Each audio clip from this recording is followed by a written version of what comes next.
although Sue and I live in Wellington, as far as I'm concerned, this is my Turanga Waiwai, where I'm most at home. It's amazing how quickly they've grown. This is my parents' farm, my family farm. I actually live in Wellington, but I've spent my entire life coming up here. It's a place that's really close to my heart. I'm fifth generation in this farming business. I farm with two of my brothers. There's a fourth brother who, luckily for us, is a builder.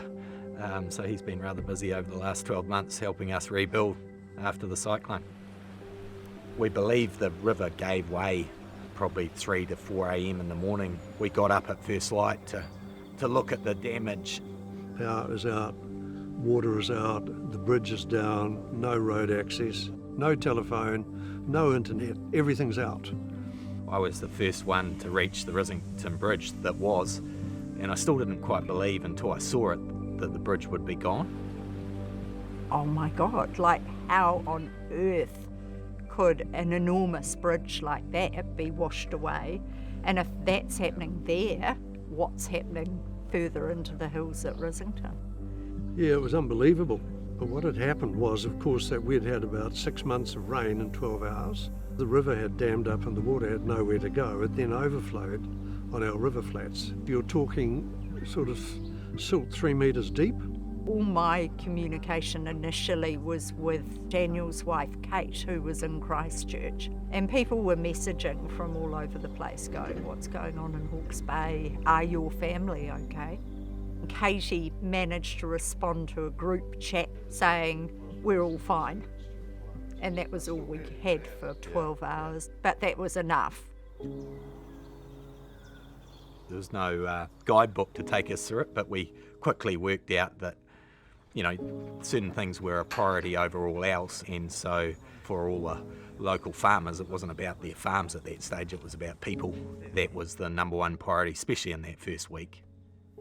And there's this very strong community spirit, but it's been reinforced and strengthened. Some people came out of the woodwork that I didn't know existed, but they wanted to help.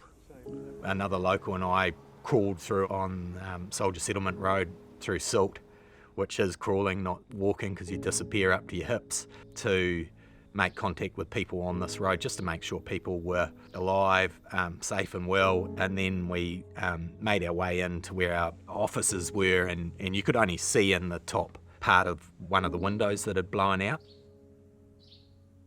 So this is the remains of accommodation to our left and office to our right. This was the main administrative office. Yes, so the water level up and there. You can see the water level around there. And so you can see why it was a total write-off. Yeah, completely. Yeah. So you'll demolish this eventually?